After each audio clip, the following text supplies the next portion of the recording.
অনেকেই যারা নির্দোষ তাদেরও আসামি করে হয়েছে। যেখানে হয়তো একটা ঘটনা ঘটছে, এখানে হয়তো 20 জন আসামি হওয়ার কথা ছিল, ওখানে 200 আসামি দেওয়া হয়।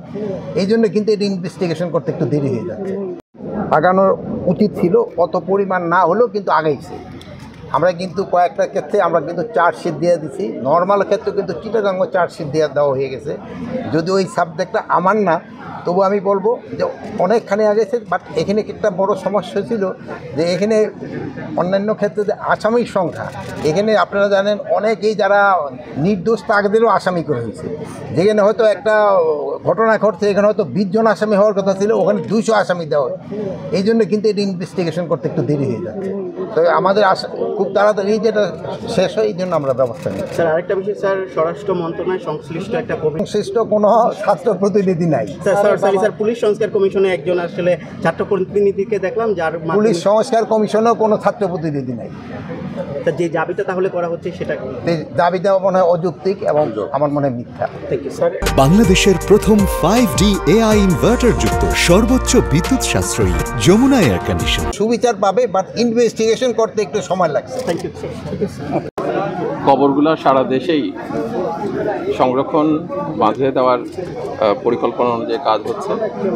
আর সবচেয়ে বড় জিনিস সেটা হচ্ছে যে গণভবনকে যে মিউজিয়াম, এটা জাদুঘর ফ্যাসিবাদের পতন পুরা ঘটনাটা 15.5 বছরের, সেটাকে আমরা সামনে রেখে এগিয়ে নিচ্ছি কাজ। আর এর পাশাপাশি জুলাই শহীদদের স্মরণে তাদের কাজ, তারা যে এটার জন্য সংগ্রাম করেছিলেন বাংলাদেশের মানুষের মুক্তির জন্য, সেই কাজ আমরা যেন বাস্তবায়ন করতে পারি, সেই লক্ষ্যেই আমরা চেষ্টা করছি। অবগত, ওইটা আমরা আজকে ফেরত দিয়ে দিয়েছি, পাশ করি নাই, কারণ এর মধ্যে বেশ কিছু অসঙ্গতি আমরা পেয়েছি। আমরা এটা আবার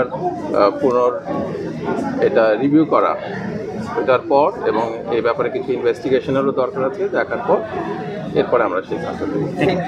উত্তম ধৈর্য ধারণ করার তৌফিক দান করেন, উত্তম প্রতিদান দান করেন।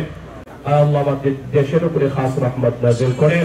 আল্লাহ সারা দেশের যত জায়গায় আল্লাহ কবুল মঞ্জুর করে দেন। সুবহান রাব্বিকা রাব্বিল ইজ্জাতি আম্মা ইয়াসিফুন ওয়া সাল্লাল্লাহু লানাকুনান্না মিনাল খাসিরিন।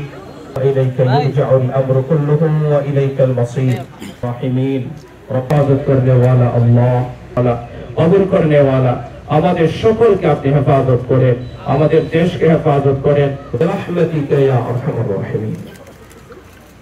অফিস মন্ত্রণালয়ের দায়িত্বে নিয়োজিত মাননীয় উপদেষ্টা লেফটেন্যান্ট জেনারেল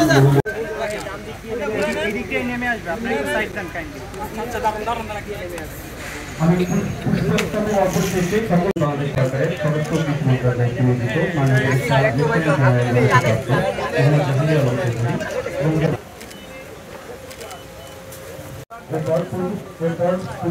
অর্পণ করবেন জনাব রেজাউল করিম মল্লিক, সম্মানিত ডিআইজি ঢাকা বাংলাদেশ পুলিশ, মুন্সিগঞ্জ জেলার সম্মানিত পুলিশ সুপার জনাব মোহাম্মদ শামসুল। পুষ্পস্তবক অর্পণ করবেন জনাব রেজাউল করিম মল্লিক, সম্মানিত ডিআইজি ঢাকা বাংলাদেশ।